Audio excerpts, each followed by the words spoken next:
안녕하세요. 사연에 빠지다의 DJ 민영입니다.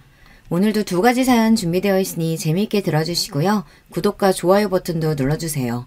그럼 오늘의 사연 함께 시작해 볼게요. 안녕하세요, 여러분. 저는 30대 여자입니다. 평소 출퇴근할 때 즐겨 듣던 사연 프로그램에 제가 직접 이야기를 보내게 될 줄은 몰랐는데요. 저에게도 이런 일이 벌어질지 몰랐지만 지금은 속 시원하게 해결하고 누구에게도 말할 수 없었던 깊은 이야기를 해볼까 해요. 말솜씨가 부족하지만 여러분들의 생각을 묻고 싶어 이렇게 보내게 되었습니다. 저는 20살 초반 때부터 만나오던 남자친구가 있었어요. 어려서부터 항상 좋은 대학에 가려고 공부만 하다 보니 그동안 남자친구를 사귀어 본 적이 없어서 첫 연애에 가까웠죠. 처음 연애를 시작하고 나서는 제가 이런 감정을 느낄 수 있다고 느끼게 되었는데요. 아무래도 20대 초반부터 만나다 보니까 입대부터 시작해서 대학 졸업 그리고 취업 때까지 항상 함께했던 사람이었어요. 군대까지 기다릴 줄은 몰랐는데 고무신에서 꽃신을 신고 서로 아껴주며 만나와서 그런지 시간이 갈수록 이 사람과는 정말 결혼까지 할 수 있을 것 같았습니다. 남자친구는 다정한 성격에 자기 일에 있어서 책임감을 가지고 있는 모습을 보고 그 사람을 만나면서 배울 점이 많다는 것도 느끼게 되었어요. 저희 관계가 조금씩 달라졌던 시점은 남자친구가 군대를 전역하고 난 뒤 행정고시를 준비하기 시작했을 때였어요. 오빠 이번에 복학한다고 했지? 아니, 이번에 복학을 좀 미루고 행정고시를 준비해보려고 해. 그래도 대학은 미리 졸업하고 준비하는 게 낫지 않겠어? 그냥 빨리 보고 공무원 된다고 생각하면 대학은 필요가 없을 것 같아서. 자기도 알잖아. 나 공부 잘하는 거. 왠지 한두 번이면 붙을 것 같은데? 그렇긴 하지만 행정고시가 그렇게 만만한 거는 아니라고 그러더라고. 내 주변에서도 많이 봤고. 에이, 자기 나 몰라? 내가 제대로 준비하면 다를 거야. 어떻게 공부하는지 아니까 2, 3년 안에는 할 수 있지 않을까? 오빠의 뜻이 그렇다면 뭐 한번 도전해보는 것도 괜찮지. 아무래도 중요한 시험 준비하는 기간에는 자주 못 만날 수도 있고 자기가 서운해할 수도 있어. 알지? 나 자기랑 결혼하고 싶어서 공무원 준비하는 거야. 졸업하고 나서 안정적인 직장 잡는다는 보장도 없고 내가 할 수 있는 선에서 공무원이 가장 나은 직업인 것 같아. 염치 없는 소리지만 자기가 조금만 기다려줬으면 좋겠어. 오빠가 하고 싶은 일이라면 얼마든지 지지해줄 수 있지. 열심히 준비해봐. 남자친구가 실제로 대학에서도 상위권 성적을 유지하고 있었기 때문에 저는 어느 정도 신뢰가 가는 부분들이 있었어요. 그리고 무엇보다 좋아하는 사람이 꿈을 위해서 준비하고 싶다는데 반대할 만한 사람이 어디 있겠어요. 그날 이후 시험 일정을 알아보더니 문제집도 하나씩 사서 열심히 준비하는 모습을 보니까 공무원에 대한 뜻이 확고하다는 것을 느끼게 되었죠. 첫 시험을 준비하는 동안 오빠의 말대로 저희는 자주 만나지는 못했지만 서로의 자리에서 노력하며 사랑을 이어왔어요.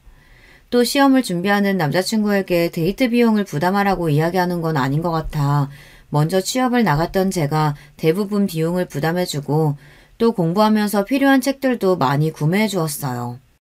오빠가 시험 준비에 필요한 부분들을 채워주면서 행정고시를 잘 볼 수 있도록 도움을 주는 역할을 해주었다고 저는 생각하고 있어요. 물론 공부하는 건 남자친구지만 이런 세밀한 부분을 챙겨주는 것도 도움이 될 수 있다고 생각하고 있었거든요. 시험이 가까워질수록 자주 만나기가 어려워서 서운하긴 했지만 그래도 남자친구가 2년에서 3년까지는 해보고 싶다고 이야기하니 저도 믿고 기다리기로 했어요. 첫 시험이 있던 날 남자친구는 잘 보고 오겠다고 들어갔지만 나왔을 때 표정은 뭔가 달라졌어요. 뭔가 물어보기는 미안하기도 하고 기분 전환을 위해 음식점에 갔고 그날은 아무렇지 않게 보냈던 것 같아요. 2달 뒤 결과가 나왔을 때 첫 시험에 아쉽게 떨어지긴 했지만 남자친구는 점수를 보고 나서는 더 자신감이 붙은 모습이 보이더라고요. 스스로 점수가 조금 모자랐다면서 내년에는 꼭 붙을 수 있을 거라고 말했어요. 이번에는 정말 아쉽게 됐어. 조금만 더 잘 봤으면 붙었을 텐데. 이 점수면 그래도 첫 시험치고는 나쁘지 않은 것 같아. 다음 시험 때는 왠지 붙을 수 있겠는데? 시험이 1년에 한 번밖에 없어서 아쉽긴 하지만 그래도 오빠가 열심히 한다면 다음번에 붙을 수 있을 거야. 고마워. 다 자기가 옆에서 내조해준 덕분이지. 도시락도 싸주고 또 종종 나 용돈도 주잖아. 오빠가 힘들어하는 것보다는 내가 도와줄 수 있는 건 도와주는 게 맞지. 1년 정도 더 두고 보고 내년에 시험 보고 다시 이야기해보자. 이번 한 해는 정말 제대로 준비하고 싶어서 폴더폰으로 핸드폰도 바꾸려고 해. 아, 그러면 아예 전화나 문자밖에 못하겠네. 그렇지. 나는 지금이라도 휴대전화 잘 안 쓰고 집중하면서 열심히 준비해보고 싶어. 자기한테는 미안하지만 그래도 자기가 있어서 내가 폴더폰으로 바꾼 거야. 알지? 아마 없었으면 아예 사용하지 않았을 거야. 그렇게까지 마음먹었으니 내년에는 정말 붙겠는데? 응원할 테니까 열심히 해봐. 그렇게 남자친구는 정말 1년 동안 휴대전화를 사용하지 않았고 그 다음에 시험을 열심히 준비했어요. 제가 봐도 공부에 열정을 가지고 하고 있는 듯한 느낌이 들 수밖에 없었고 저희의 데이트 장소는 항상 독서실 아니면 잠깐 만나서 저녁을 먹는 걸로 끝내야 했지만 본인의 미래를 위해 노력하는 모습이 그때는 더 좋아 보이더라고요. 시험 준비하는 과정을 지켜보는 동안 아쉬운 마음이 있었지만 그래도 남자친구가 미안해하지 않도록 최대한 티를 내지 않으려고 했는데요.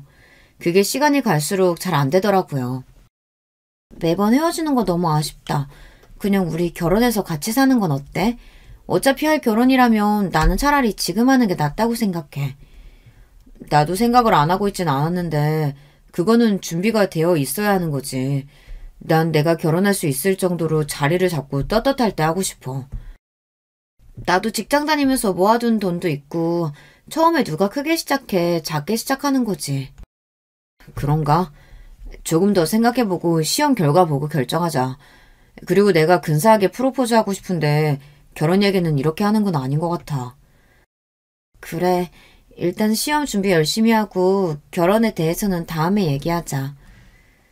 제가 생각할 때는 지금 내조를 해주는 건 결혼을 해서도 해줄 수 있는 부분이라서 오히려 부담을 덜어주기 위해 이야기를 한 거였는데 남자친구는 제가 고생하는 게 싫다면서 본인도 어느 정도 준비가 되고 떳떳할 때 하고 싶다고 이야기를 했어요. 저는 직장에서 그리고 남자친구는 고시원에서 그렇게 지내며 서로 각자의 자리를 지켜가며 알콩달콩 연애를 할 수 있었어요. 물론 많이 보지는 못했지만 그래도 남자친구와 종종 만나는 시간이 저에게는 힐링이었거든요. 저에게 잘해주는 것도 좋았지만 사람이 책임감을 느끼고 하나의 일에 열중하는 모습을 보니 멋있어 보이기도 했어요. 그래서 남자친구의 말대로 두 번째 시험을 기다려보기로 했죠. 태연 씨는 행정고시 준비한다 그랬나? 이번이 두 번째 시험이지? 근데 시험이 끝나도 연락이 없네. 혹시 떨어져서 연락 못하는 거 아니야? 그럴 리가. 우리는 원래 그런 문제 숨기지 않기로 약속했거든. 떨어지면 떨어질 수도 있지 뭐. 근데 너는 언제쯤 태연 씨랑 결혼할 거야? 계속 시험만 기다릴 건 아닌 것 같고. 둘이 그래도 졸업하기 전부터 만났으니까 꽤 오래 만나지 않았어? 슬슬 결혼할 때가 되긴 했는데 아직은 오빠가 공부하고 있으니까 일단 기다려주려고. 야, 너무 헌신하면서 잘해주지 마. 나중에 시험 붙어서 도망가 버리면 어떡하려 그래. 에이, 오빠는 그럴 일 없어. 지금도 얼마나 나한테 잘해주고 오빠가 오히려 더 헌신적이야. 너가 몰라서 그래. 그래? 뭐 두 사람의 일이니까 뭐. 그나저나 행정고시 하니까 혜민이 알지? 걔도 시험 준비한다더라? 혜민이가? 걔도 공부 잘했잖아. 예전에 몇 번 연락했었는데 잘 지내나? 걔네 집안이 좀 빵빵해? 시험 준비도 엄청 편하게 하지. 매달 용돈 받으면서. 진짜 대단한 집인가 보네. 용돈까지? 뭐 너희 집에 비하면 별거 아닐 수도 있는데 걔네 집도 장난 아니더라고. 친구와 즐겁게 술자리를 가지긴 했지만 사실 친구의 말을 듣고 불안하지 않은 건 아니었어요. 저도 어느 정도 결혼에 관해 생각이 있는데 저만 조급한 것 같고 따로 남자친구는 이야기도 꺼내지 않으니 제가 너무 앞서갔다고 느껴지기도 했거든요. 친구의 말을 들으니 혹시라도 그런 일이 생기면 어떡하나 싶기도 하고요. 잡생각이라고 생각하고 그냥 넘겼는데 시험이 끝나고 온종일 연락이 안 되던 남자친구에게서 연락이 왔어요. 자기야, 왜 이제야 연락해? 시험 보고 나왔어? 자기야, 시험? 봤지. 술은 어디서 그렇게 마셨어? 결과 안 좋아서 그런 거야? 난 분명히 열심히 했다고 했는데 생각보다 잘 되지 않으니까 답답해서. 사실 행정고시라는 게 단기간으로는 안 되는 경우가 많대. 너무 스트레스 받지 마. 그래도 나 너랑 결혼하고 싶은데 자꾸 잘 안 되니까 내 모습이 초라해지는 것 같아서 너한테도 미안해. 나는 오빠가 행정고시에 합격하든 안 하든 상관없어. 그냥 오빠면 되는 거야. 일단 오늘은 쉬고 다음에 이야기하자. 두 번째 시험을 잘 못 봤던 남자친구는 속상한 마음에 술을 마셨다고 이야기했고 저는 오빠를 위로해 주었어요. 사실 행정고시 시험이라는 게 한두 번 본다고 해서 바로 붙을 수 있는 것도 아니고 꾸준한 공부가 필요한 부분이잖아요. 아무래도 남자친구는 본인이 휴대전화까지 바꿔가면서 준비했는데 결과가 잘 나오지 않으니 거기에 대한 스트레스를 받는 것 같았어요. 그 다음날 남자친구를 만나 진지하게 다시 공부에 대한 이야기를 꺼내봤는데요. 저는 사실 남자친구가 어떠한 일을 하든지 상관없었기 때문에 꼭 공무원이 되지 않아도 된다고 말을 했었거든요. 하지만 제 생각과는 다르게 남자친구의 뜻은 확고했어요.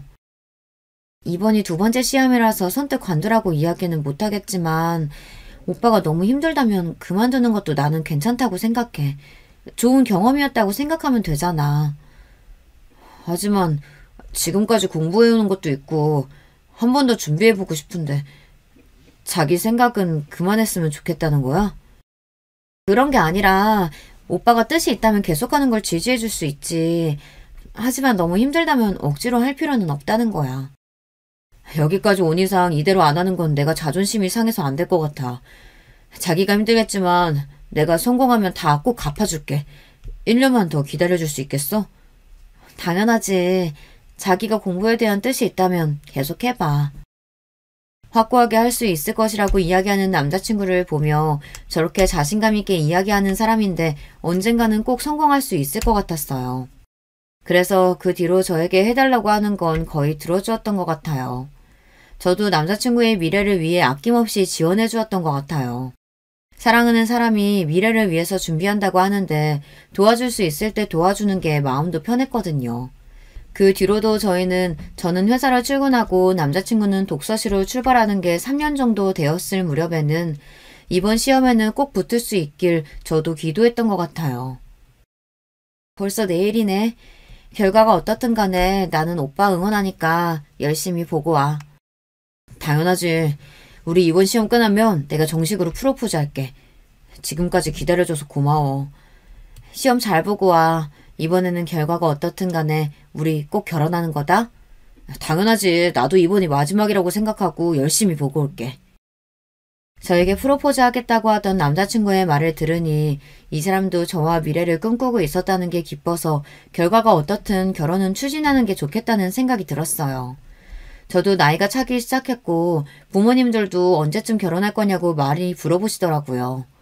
그리고 무엇보다도 고시원에서 불편하게 지내는 남자친구가 걱정이 되어서 다시 준비하더라도 제가 내조를 해주면서 했으면 좋겠다는 생각이 들었기 때문에 예전부터 결혼은 하고 싶다고 생각하고 있었거든요.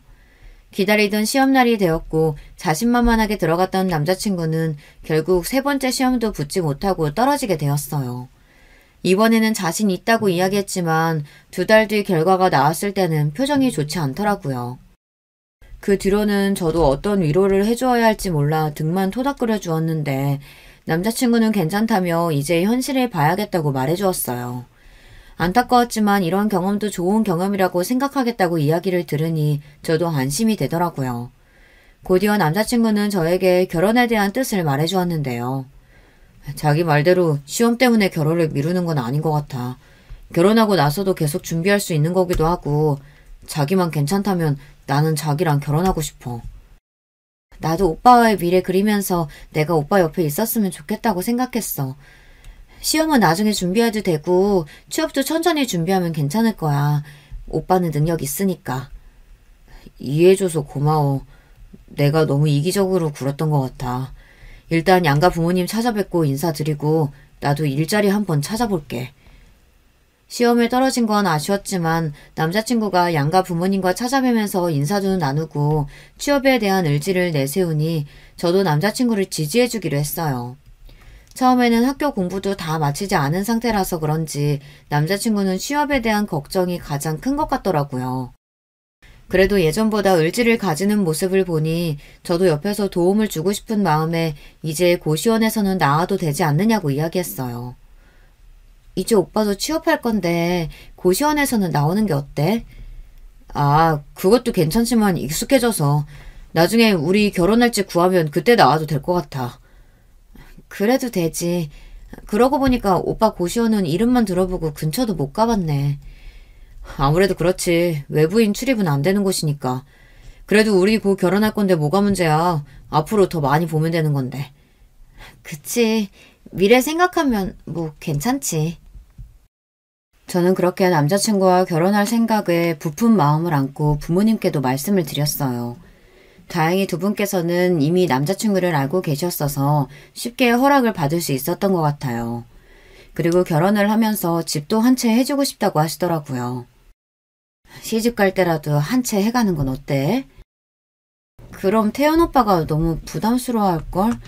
안 그래도 이번에 결혼자금 때문에 고민이 많아 보이더라고. 에이, 괜찮다.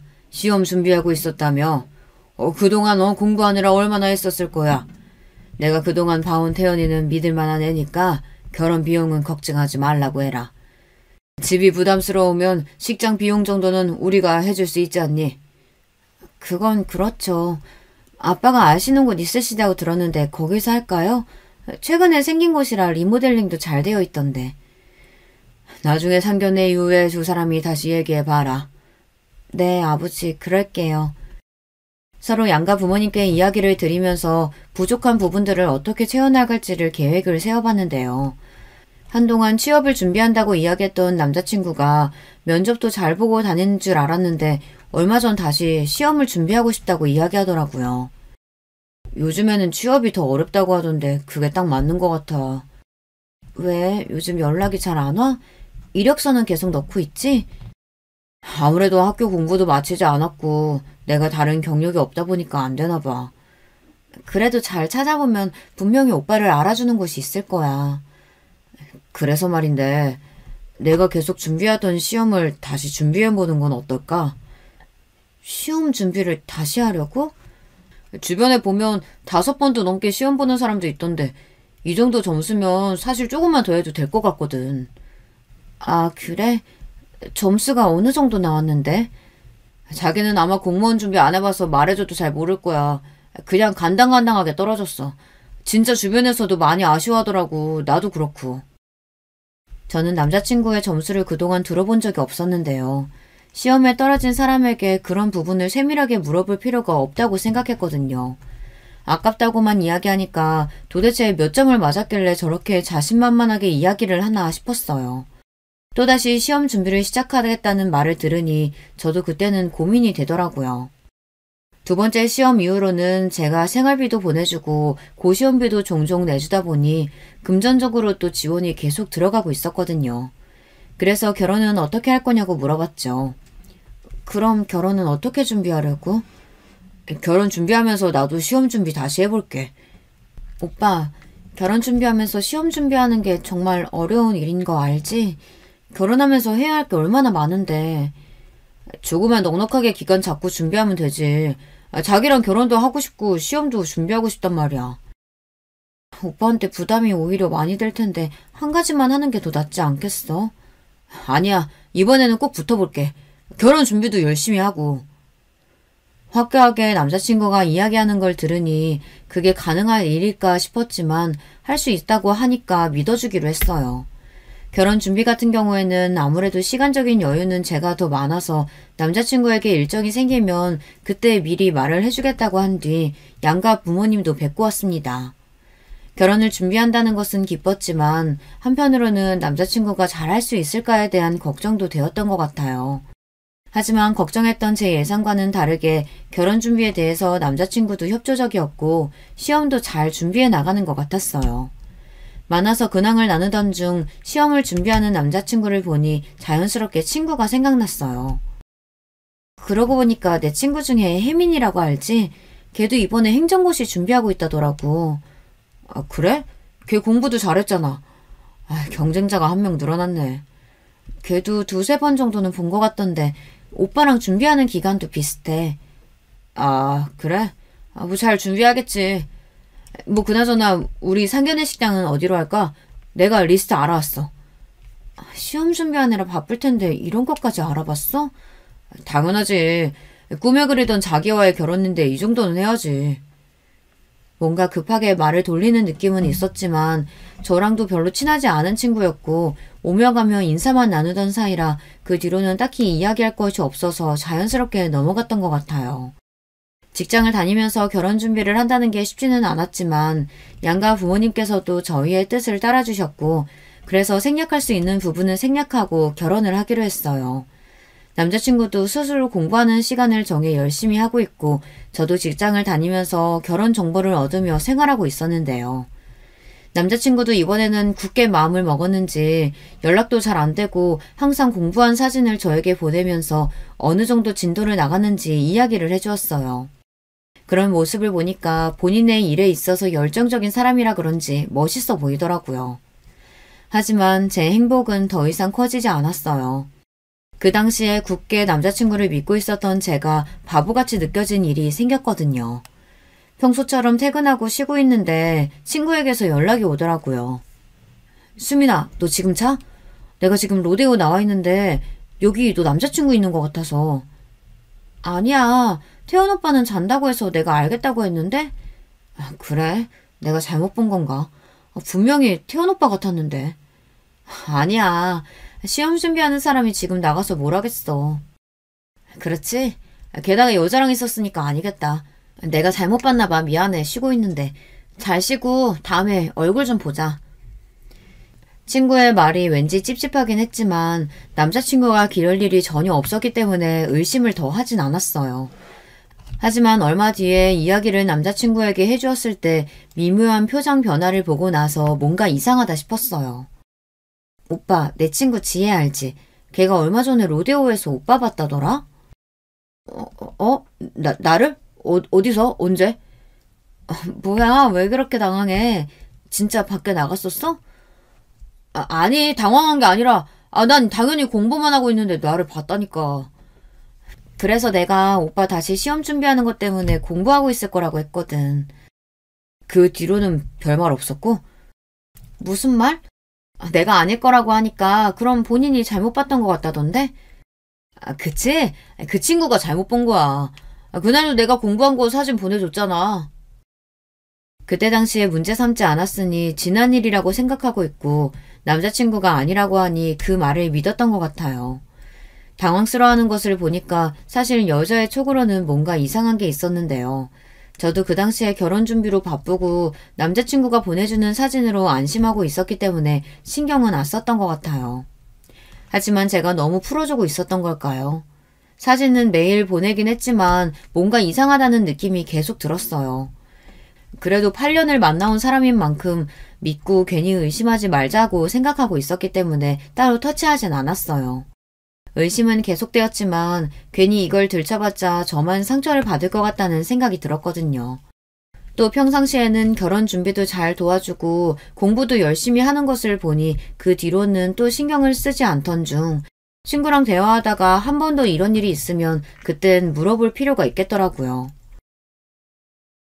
이번에 시험 다시 본다고? 그럼 결혼 준비는? 이번에 오빠는 행정고시 준비 다시 한다고 해서 내가 준비하고 있지 뭐. 그 오빠도 진짜 대단하다. 너도 다른 면으로 대단하고. 그러면 계속 고시원에 계신 거야? 안 그래도 내가 이번에 집 구하면 합치자고 했는데 뭔가 반응이 미적지근하네. 오빠한테 매달 용돈도 주고 결혼 준비도 혼자 다 하는데 그러면 너무 서운할 것 같은데 괜찮아? 요즘 좀 힘들긴 한데 괜찮아. 근데 좀 뭐랄까 예전에 비해 싸한 느낌이 계속 드는데 혹시라도 오빠가 마음이 변할까봐 무섭긴 해. 우리가 적게 만난 것도 아니고 사실 예전에 네가 밖에서 오빠 만났다고 했을 때 물어봤거든. 근데 엄청나게 당황하더라고. 에이, 그건 내가 잘못 본 걸 수도 있으니까 너무 신경 쓰지 말고 결혼 준비 잘해야지. 친구의 위로에 괜찮아지긴 했지만 이전보다 연락하는 횟수나 만나는 날도 짧아지다 보니 저도 모르게 불안했던 것 같아요. 신경을 쓰면 계속 안 좋은 생각만 할 것 같아 결혼 준비에 집중하기로 했는데요. 남자친구도 지금 힘들 거라고 생각을 하고는 있었는데 용돈을 요구하는 주기가 짧아지기 시작했어요. 그때부터 이 사람은 제대로 시험을 준비하고 있긴 한 건가 생각이 들더라고요. 자기야, 나 오랜만에 친구들 만났는데 혹시 용돈 좀 미리 줄 수 있나? 이번 달만 해도 벌써 3번째인데 오빠, 내가 돈을 많이 버는 것도 아니고 부담돼. 나 시험 준비하느라 잘 나가지도 못하고 힘들었는데 그 정도도 못해줘? 나중에 시험 붙으면 호강시켜준다니까. 아니, 오빠 그게 벌써 몇 번째인데. 이번에는 진짜 어려워. 아니, 이럴 때 남자친구 기살려줘야 하는 거 아니냐? 너 나랑 결혼한다며 미리 내조한다고 생각하면 되잖아. 그게 어려워? 그 말을 듣고 나니까 저도 모르게 욱하는 감정이 생길 수밖에 없었어요. 그동안 제가 보내준 돈이 얼만데 저렇게 말하나 싶었거든요. 여러분들은 이해가 가시나요? 게다가 시험이 얼마 남지도 않았는데 친구들을 만난다고 하는 것도 이해할 수 없었어요. 저랑은 만날 시간도 없고 친구들은 만날 시간이 있나 싶더라고요. 그래도 남자친구가 먼저 연락 와서 저에게 사과하니 이 사람이 나를 생각해주고 있다는 건 느낄 수 있었어요. 그리고 저에게 보답해준다는 그 약속을 지키기 위해 열심히 노력한다고 하니 시험 결과만 기다리고 있었는데요. 근데 그 해에는 정말 시험을 통과하더라고요. 자주 친구들을 만나는 것 같았는데 제대로 한 달 정도 친구들을 만나지도 않고 저도 뜨문뜨문 만나며 저녁만 먹고 들어가더니 제대로 준비한 것 같았어요. 4년 동안 뒷바라지 해주며 이날만을 꿈꿔왔는데 저는 마냥 기뻐할 수 없었는데요. 오빠 정말 축하해. 4년 동안 고생 많았어. 이제 우리 결혼식만 남았네. 전에 호강시켜준다는 말 이제 지켜야 한다. 시험은 내가 준비했는데 네가 왜 그렇게 신났어? 아니 기쁜 날이니까 오빠 축하해주려고 그런 건데 기분 상했어? 아니 그런 건 아니야. 너도 그동안 고생 많이 했지. 그럼 오늘 축하 기념으로 맛있는 거 먹으러 갈까? 어디 가고 싶은 곳 있어? 오늘은 좀 피곤하네.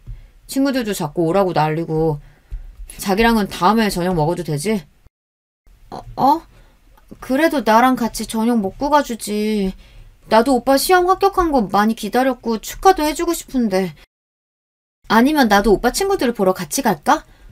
거길 네가 왜 같이 가? 자기는 집에서 쉬고 있어. 내가 끝나고 보러 갈게. 알았어. 어쩔 수 없지. 잘 다녀와. 저는 바보같이 남자친구를 보내주었어요. 솔직히 시험이 끝났으니 친구들이랑 놀고 싶었겠지 하는 마음에 서운해도 참았던 것 같아요. 그동안 남자친구에게 서운한 게 있어도 시험 때문에 그런 거겠지, 힘들었겠지 하며 정작 제 감정은 제대로 챙기지 못한 것 같더라고요. 남자친구는 시험에 합격한 뒤로는 얼마 남지 않았던 결혼에 대해서 더 이야기하지 않더라고요. 청첩장도 나왔고 친구들도 만나면서 전해주어야 하는데 계속 회피하기 바빴어요. 결국 참다 못한 제가 남자친구 고시원을 찾아가게 되었는데요. 안녕하세요. 혹시 여기 김태현 씨 있나요? 아니요. 그 청년은 작년에 나갔는데 시험 붙은 거 아니었어요? 시험은 올해 붙었는데 작년에 나갔다고요? 네. 웬 여자랑 같이 와서 나간다고 짐을 싹 빼가던데. 네, 알겠습니다. 충격적인 일이 아닐 수 없었어요. 저는 그동안 남자친구 계좌로 용돈과 고시원비에 보태라고 돈을 계속해서 넣어주고 있었거든요. 배신감은 물론 여자랑 같이 왔다고 하니 손까지 떨리기 시작했어요. 저는 바로 남자친구에게 전화를 걸어 따지기 시작했죠. 오빠, 지금 어디야? 나 지금 친구들이랑 있지. 왜? 지금 바쁜데 나중에 통화하자. 오빠, 고시원 방 뺐어? 응. 돈 나가는 것도 아깝고 해서 얼마 전에 시험 붙고 뺐지. 내가 방금 사장님이랑 대화해보니까 작년에 뺐다는데 무슨 소리야? 그러면 그동안 내가 보내준 돈은 어디다 쓴 거야? 아니 지금 바쁘다니까 왜 전화해서 따지고 있어. 그리고 네가 거길 왜 가? 남의 사생활까지 왜 간섭이야? 우리가 남이야? 당장 다음 달에 결혼할 사이인데 남이라고? 남자친구의 말을 듣고서 한참 벙쪄 있었던 것 같아요. 그리고 그날 저녁 바로 카페에서 어떻게 된 일인지 듣게 되었는데요. 남자친구는 제가 예상하지 못한 사람을 데리고 왔더라고요. 혜민이 네가 왜 오빠랑 같이 와? 네가 지금 보는 그대로야. 우리 사귀고 있어. 뭐라고? 지금 둘이 사귄다고? 시험 준비하면서 자주 보다 보니까 그렇게 됐다. 미안해, 너한테는. 그게 지금 8년 만난 사람한테 할 소리야? 야, 너만 기다린 게 아니라 혜민이도 내 시험 뒷바라지 해주면서 기다렸어. 착각하나 본데. 난 애초에 너랑 결혼할 생각으로 만난 것도 아니었고. 수민아, 미안해. 우리 대학 시절에 깊게 아는 사이는 아니었지만 나도 사실 태연 오빠 좋아하고 있었어. 시험 준비하면서 서로 공감되는 게 있으니까 끌렸던 거고 넌 자주 만나지도 못했잖아. 두 사람이 이야기하는 것을 듣고 있으니 머리가 아파왔어요. 친하진 않았지만 그래도 친구였던 사람에게 배신당하고 8년을 만나왔던 사람이 저런 사람이었을 줄은 몰랐는데 제 시간도 아깝지만 마음이 너무 아프더라고요. 그러면 더 들어줄 필요 없이 헤어지면 되겠네. 내가 바라던 바야. 똑똑해서 그런가 말은 잘 통하네. 둘 다 붙어서 떨어지지 말고 잘 살아. 이 쓰레기들아. 뭐? 쓰레기? 너 지금 혜민이가 누구 딸인 줄 알고 그런 말 하는 거야? 너는 용돈이랑 고시원비 고작 그 정도였지. 혜민이는 내 집까지 구해주고 거기다 내 조까지 탄탄하게 했던 사람이야. 너같이 밥벌이 겨우 하고 사는 거랑 다른 사람이라고. 네가 뭘 잘못 알고 있나 본데 내가 허덕이면서 사는 것처럼 보여도 아니거든? 내가 너한테 다 공개하지 않은 건데 단순히 씀씀이만 보고 사람을 판단하네. 이래봬도 내가 물려받을 재산만 100억대는 훨씬 넘어. 어느 집안 딸인지는 모르겠지만 우리 아빠 기업이랑은 연관이 안 되었기를 바랄게. 말 다 했으면 간다. 예전부터 알았지만 거지 근성은 여전하네. 뭐? 100억대? 진짜야? 난 누구처럼 이런 거 가지고 거짓말 안 쳐. 더 할 말 없으니까 둘이서 잘 먹고 잘 살아봐. 식장 취소 비용은 같이 부담해야 하는 거 알지? 청구할 건 따로 메시지로 보낼게. 솔직히 처음에 혜민이와 등장했을 때도 어이가 없었지만 집까지 구해서 둘이 같이 살았다는 이야기를 듣고 나니 남은 정까지 다 떨어지는 기분이었어요.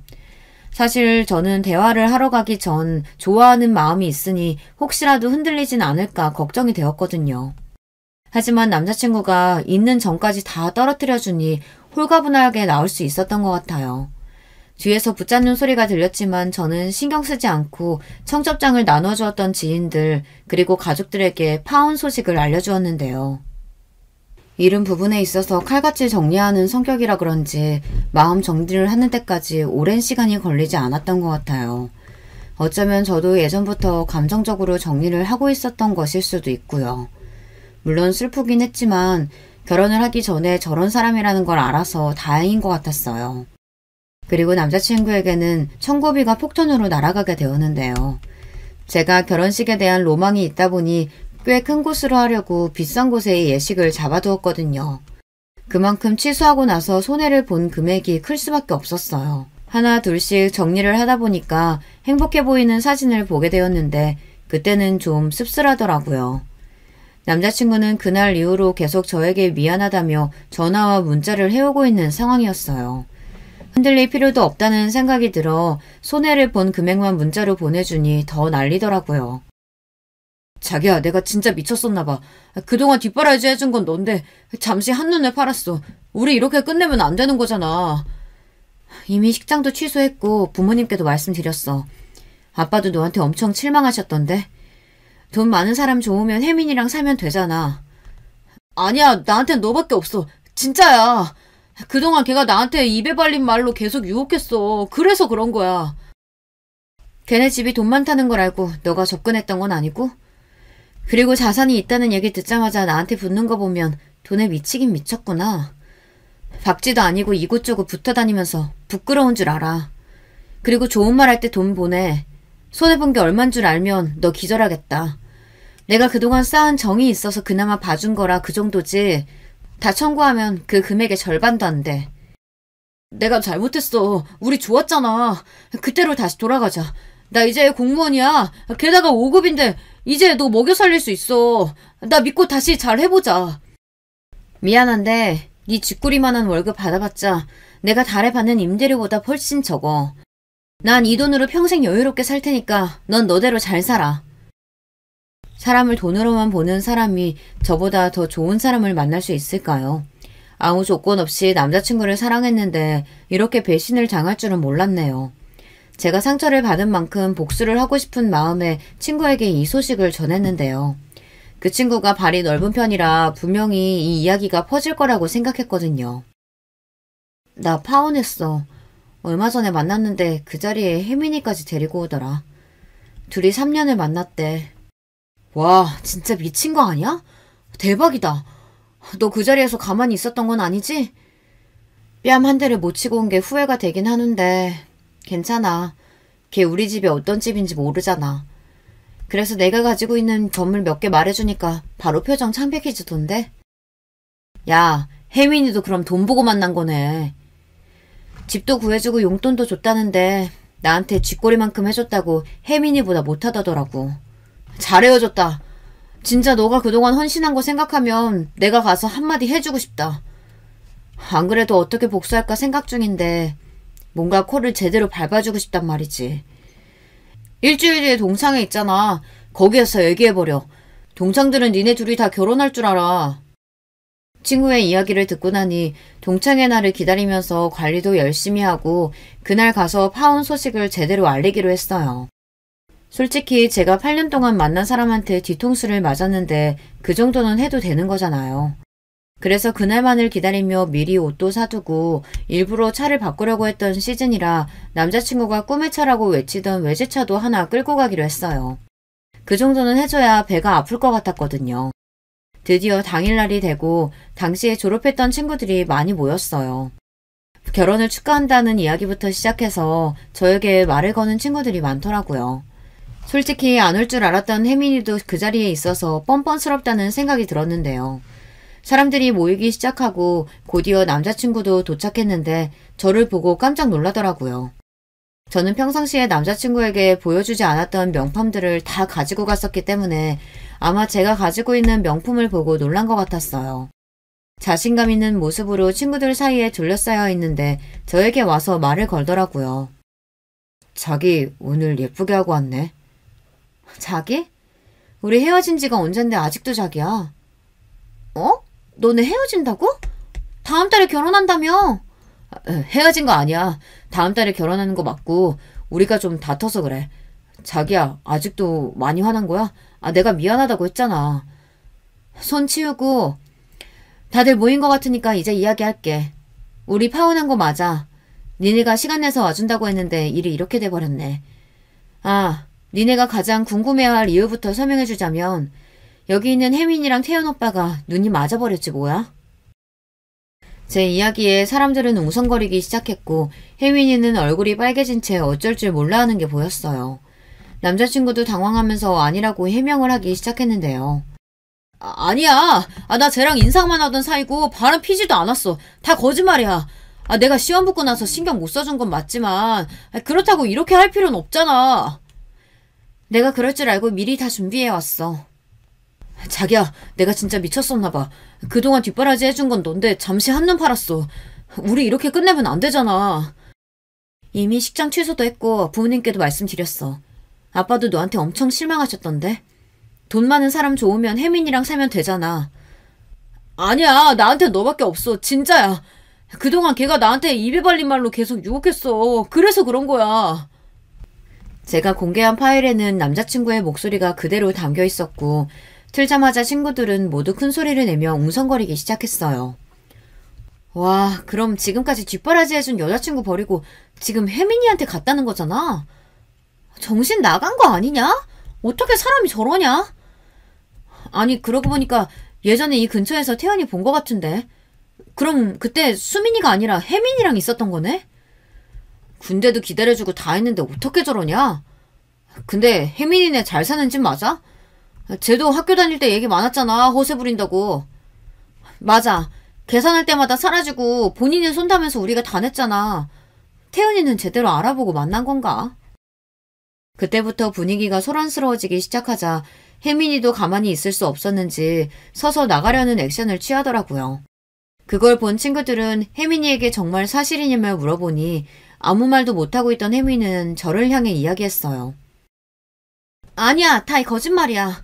나 태연 오빠랑 만난 건 맞지만 수민이랑 헤어진 줄 알았어. 정말이야. 뭐 이혜민, 너 말 다 했어? 네가 그동안 나한테 뭐라고 했는지 여기서 다 말해줘? 내가 뭘. 그리고 진짜 나쁜 건 오빠지. 양다리 걸친 건 오빠잖아. 뭐라는 거야. 너도 다 알면서 만난 거잖아. 저런 재미없는 애 왜 만나냐고 네가 더 잘해준다고 말할 땐 언제고 이제 와서 발뺌이야.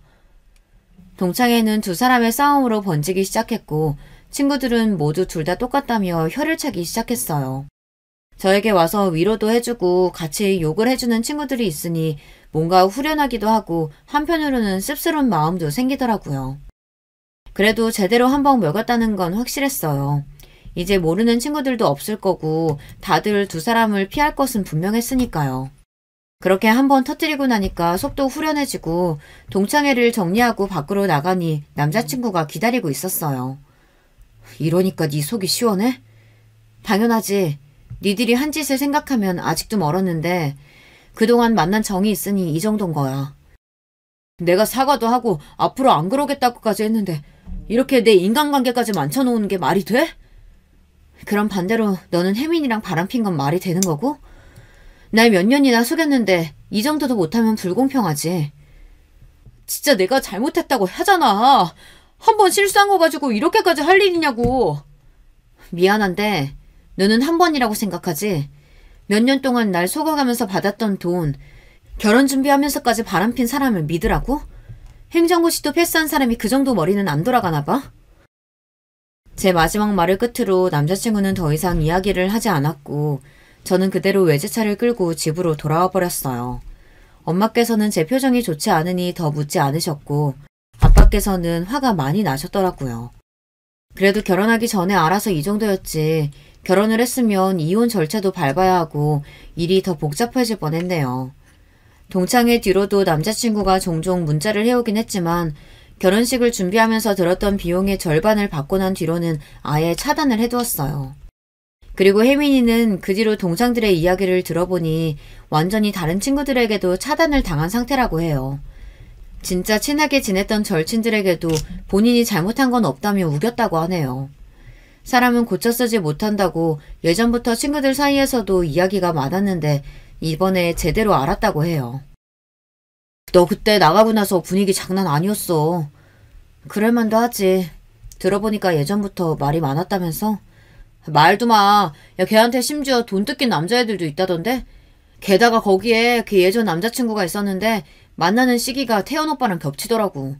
진짜 난리도 아니었어. 남자들끼리 주먹 다짐할 뻔했다니까? 와, 걔도 양다리였다고? 진짜 끼리끼리네. 그리고 알아보니까 걔네 집안도 뭐 없던데? 제대로 하고 있었던 것도 없는 것 같고 내가 그렇게 당당하면 기업 이름이라도 말해달라고 했거든. 근데 걔가 입을 꾹 닫고 있으니까 나중에 전 남자친구가 말해줬는데 우리 하청기업이었어. 진짜 그 기업 딸이 맞대?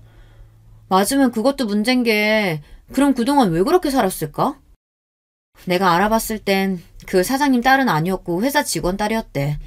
대기업 다니시는 건 맞지만 회장님 정도는 아니라는 거지. 이 정도면 걔 정체 자체가 궁금하다. 도대체 어디부터가 거짓말일까? 평생 그렇게 살 거야. 그런 애들 허언증은 못 고치거든.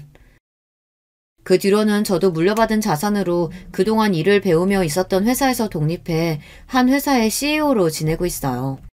정말 웃긴 건 새 신입사원을 뽑는데 혜민이가 지원했더라고요. 면접 볼 때 제 얼굴을 보고 얼마나 놀랐던지 중간중간 제가 하는 질문에도 대답을 못하고 고개를 떨구고 있어 통쾌했어요. 그리고 동창들에게서 들려온 전 남자친구 소식도 들었는데요. 두 사람은 헤어지고 나서 동창생들 사이에서도 외면을 당하고 있다더라고요. 공무원 생활은 잘하는 것 같은데 다행히 저에게는 그 뒤로는 연락이 안 오고 있어요. 다른 사람에게 상처 주는 일을 한다면 꼭 다시 되돌아간다고 생각해요. 어떠한 관계에 있어서 서로의 예의를 지키는 것도 중요하고요. 이번 기회에 전 남자친구가 진정한 인간관계를 배웠길 바라는 마음이에요. 여러분, 두 번째 사연 시작하기 전에 좋아요, 구독 꼭 눌러주실 거죠? 그럼 두 번째 사연 바로 시작합니다.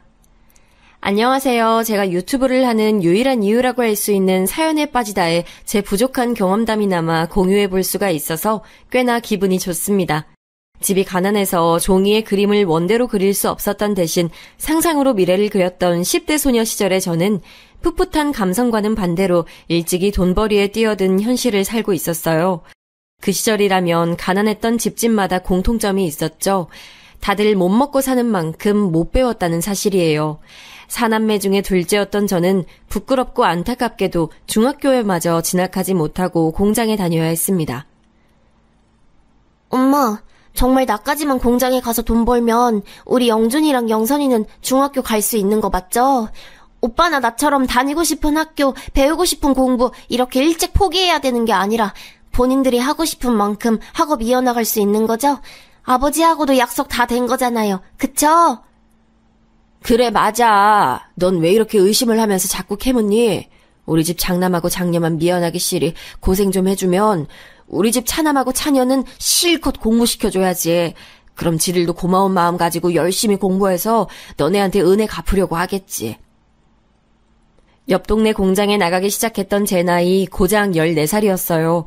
그까지 푼돈이라 할지라도 저희 집안에는 너무나 소중한 액수였고 저는 그것을 벌면서 제 안에서 희망의 씨앗을 키우고 있었어요. 그 씨앗은 바로 제 동생들이었답니다. 저는 제 위로 2살 터울의 오빠가 있는데 집안 사정이 너무 안 좋아서 15살 나이에 학업을 그만두고 돈을 벌러 일을 다니게 됐을 때 저에게 오빠가 그랬어요. 영미야, 비록 나는 학교에서 배우는 공부를 더 할 순 없지만 내일부턴 인생의 공부를 배우러 일을 다녀볼까 해. 그리고 나는 내가 내 인생의 공부를 배우면 배울수록 내 동생들이 학교에 머물 수 있는 시간이 길어진다고 믿는다. 오빠, 공장에 돈 벌러 가는 거 맞지? 거기는 생활하는 것도 있어서 한 달에 한두 번 정도만 집에 올 수 있을 텐데 오빠가 많이 힘들 것 같아서 걱정돼. 그리고 내가 또 걱정되는 건 나도 오빠 뒤따라서 금방 돈 벌러 공장에 다니게 될까 봐서야. 나는 영미 네가 되도록 그런 걱정 안 하길 바랬지만 너한테 괜히 희망 고문하지 않는 게 좋겠지? 그래, 네 말대로 내 바로 아래인 너 역시 돈을 벌러 나가야 될 수도 있어. 하지만 영미야, 우리한텐 영준이랑 영선이가 있다는 사실 잊지 말자. 만약 네가 학교를 그만두더라도 우리 동생들이 학교를 계속 다니고 공부로 성과를 낸다면 우리 집안 활짝 필 수 있어. 그거 잊으면 안 되고 우리는 때를 기다리면서 열심히 살아야 돼. 오빠가 제게 해줬던 듬직한 당부, 그것이 제 안에 남아서 안 잊혀졌죠. 저희 집안이 원래도 형편이 안 좋긴 했습니다만 사실은 제가 7살이었을 때 아버지가 지인으로부터 사기를 당하셨어요. 그때 전 재산을 다 날려서 형편이 몹시 어려워졌던 것이죠. 그 지인이라는 작자는 야반도주를 내서 흔적도 없이 사라지는 바람에 사기당한 돈을 돌려받긴커녕 그 어떤 분풀이도 할 수 없었다고 합니다. 그 시절에는 사기꾼들이 야반도주를 하는 경우가 왕왕 있었네요. 순진한 사람들만 죽도록 손해를 보며 속에는 화병들을 안고 살았죠. 애석하게도 저희 집이 해당됐어요. 사라진 돈만 문제가 아니었고 믿었던 지인에게 당했다는 배신감과 전 재산을 다 잃었다는 허탈감으로 아버지는 심적인 방황을 시작하시면서 가족들과 점차 거리를 두셨어요. 식수가 다 같이 둘러앉아서 두런두런 얘기를 나누고 막내의 재롱을 보고 이랬던 순간들은 다 지나간 것이었습니다. 아버지는 더 이상 그런 시간을 가지길 원치 않으셨어요. 그러더니 점점 술을 가까이 하셨죠. 고된 현장 노동으로 지치신 몸과 마음을 술로 달래시던 것이 습관으로 굳어지셨고요. 그러니 저희 남매에게는 술에 취해 계신 아버지보다 오빠가 실질적인 가장으로 느껴졌던 거였죠. 든든한 버팀목이었던 오빠의 등을 따라서 부지런히 걸으면 빛이 보일 거라고 저희는 다 그렇게 믿었어요. 그러나 현실은 바람대로 흘러가지 않았죠. 어느 초겨울 오빠가 일하다가 손가락을 다쳤어요. 기계에 손이 끼는 사고였는데 병원에서 손가락 마디 하나를 잘라내야 했습니다. 늘 긍정적이고 우직했던 오빠가 처음으로 좌절했어요. 여동생이 자기도 돈 벌겠다고 나선 건 이때였죠. 여동생은 꿋꿋했는데 제가 울었어요. 동생들은 공부를 끝까지 시키겠다는 게 제 목표였는데 그게 무너진 거였으니까요. 혼자 학교를 계속 다닌 남동생은 그 나름대로 부담감에 짓눌려 갔습니다. 그리고 남동생이 중학교를 졸업하기 직전에 아버지가 돌아가셨어요. 겨울에 밖에서 술 드시고 주무셨다가 행인이 발견해서 병원으로 옮겨졌는데 끝내는 떠나셨죠. 저체온증 때문이라고 했습니다. 엄마는 기운을 잃으셨고 저는 어떻게든 식구들에게 활기를 나눠주려고 애를 썼어요. 늘 밝게 웃으면서 힘을 냈고요. 저를 보면서 식구들이 기운을 얻길 바란 거죠. 그러나 제 속은 그렇지 못했어요. 외롭고 힘들었네요. 제 나이 21살, 고되고 지친 저를 어루만져줄 남자를 만났어요. 첫 연애였고 그에게 빠졌던 저는 연애에 목숨 걸다시피 했네요. 그러다가 제가 임신을 했고 자연스레 결혼 도장을 찍었습니다. 저는 불러오는 배를 보며 제가 꾸릴 가정에 대한 행복을 그리고 있었는데 어느 날 잠결에 그 남자의 혼잣말을 듣고 말았죠. 이까진 년한테 내가 발목을 잡히다니.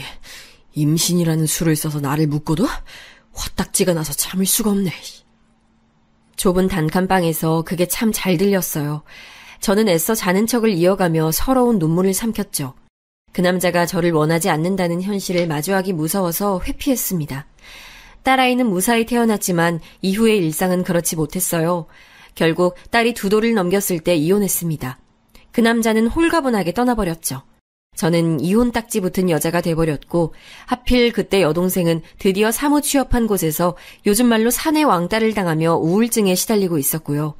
가족의 기대를 받으며 부담감에 짓눌리느라 공부만 죽어라 하면서 대인관계는 못하던 남동생은 그런 성격으로 군대를 갔으니 만만하게 찍혀서 가혹행위의 표적이 되고 말았습니다. 사회에 다시 나온 남동생은 정상이 아니었고요. 다니던 대학도 다시 돌아가지 못하고 방황했습니다. 자꾸만 불행이 덮치는 집안이라서 너무나 힘들었어요. 저는 딸만 보고 이악 물고 살았고 그러다 만난 상대가 바로 지금 남편이었습니다. 따스하고 저를 저 있는 그대로 받아주는 사람이었죠. 결국 저는 거부할 수 없는 운명처럼 남편을 사랑하게 됐습니다. 저는 남편이 일찍이 부친을 여의고 모친만 계신다고 하길래 마음의 각오를 더 단단히 했었어요. 사남매를 홀로 키워내신 분이라면 보통 내공이 아니실 터였고 그만큼 힘들게 기중이 키워낸 막내 아들을 저 같은 조건에게 장가 보내실 것 같진 않았거든요. 시어머니께서 저를 따로 보고 싶다고 연락을 주셨고 저는 긴장 속에 시댁에 당도하자마자 사남매 중에 첫째인 큰 신우를 마주쳤어요. 저를 보자마자 위아래로 크게 훑어보더니 대뜸 이렇게 말하더군요. 딸 있는 여자는 재혼하는 거 아니라는 말도 그쪽은 모르시나? 네? 갑자기 그게 무슨 말씀이신지요? 의도를 모르겠네요. 어지간히도 남자 밝히는 게 아닌 것 같다고 지금 그 말하는 거예요. 남자 없이 못 사나 봐? 딸 생각하면 쉽게 재혼 절대 못할 텐데 우리 엄마만 해도 그렇거든요. 아, 그러셨군요. 그런 의도로 말씀하신 거였군요. 잘 알아들었습니다. 그러니까 지금 본인의 막내 동생을 파렴치한 갭으로 이미 낙인을 찍으신 거군요. 이런 누나가 세상에 어디 또 계실까 싶네요. 내가 언제 우리 막내를 파렴치한 갭으로 봤다는 거야? 다짜고짜 왜 사람을 함부로 모함해? 딸 생각하면 재혼 쉽게 못한다고요? 그 말씀 저희 딸이 나쁜 계부를 만날 거라는 전제를 깔고 하신 거 아닌가요? 아니셨다면 정확하게 반박해 주시면 되고요. 제가 그 반박 성심껏 받아들일게요. 저는 큰 신우이의 무례한 언사에 가슴이 싸늘하게 식는 기분이 들었고 그 감정을 고스란히 담아서 냉정하게 맹점을 파고들었어요. 차마 반박을 못하겠는지 큰 신우는 분해서 미치겠다는 듯 표정을 잔뜩 구겼으나 입술만은 꾹 닫은 채였죠. 그리고 잠시 후 저는 소스라치게 놀라야만 했어요. 안방문이 천천히 열리더니 시어머니께서 모습을 드러내신 거예요. 직감적으로 다 들으셨구나 하는 판단이 섰습니다. 낭패감으로 식은땀이 흐르려던 그때 시어머니께서 조용히 말씀하셨어요. 현숙이 너는 간다고 말을 한 지가 언젠데 아직도 안 가고 있었어. 네 옳게 될 사람 괜히 둘둘 볶지 말고 넌 네 집에나 가봐. 엄마, 옳게라니 그게 무슨 소리예요? 나는 이런 애 딸리고 성격 더러운 여자 내 옳게로 받아줄 생각 없어요. 너는 어렸을 적에 잠자리에 들면서 아침이 안 왔으면 좋겠다고 자주 말을 했지만 어디 한번 아침이 안 온 적이 있던? 조금은 퉁명스러웠지만 아주 명확하고 호쾌했던 시어머니의 그때 말씀이 아직도 기억에 선명하네요. 저와 남편의 결혼에 큰 시누이의 의사가 개입될 여지가 없다는 것을 시어머니께서는 간단명료한 비유를 통해 알려주신 거였죠. 큰 시누이는 목이 빨개지더니 몸을 휙 돌려서 가버렸고 저는 시어머니와 독대를 했어요. 제게 나긋이 말씀해 주시더군요. 난 말이죠. 내가 남편 없이 자식들 키우며 살아봤기 때문에 그 입장 너무나도 잘 압니다.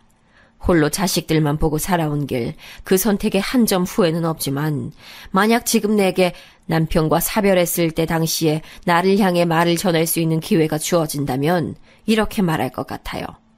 너 지금 속으로 결심한 그 길, 네가 예상한 것보다 100배, 1000배는 더 어렵다. 그러니 되도록 혼자 걷지 마라. 그리고 옆도 보고 가끔은 뒤도 돌아보면서 살아라. 앞만 보고 살다가 놓치게 될 것 너무나 많다. 내가 지금 이 얘기를 왜 해주는 건지 혹시 이유 알겠어요?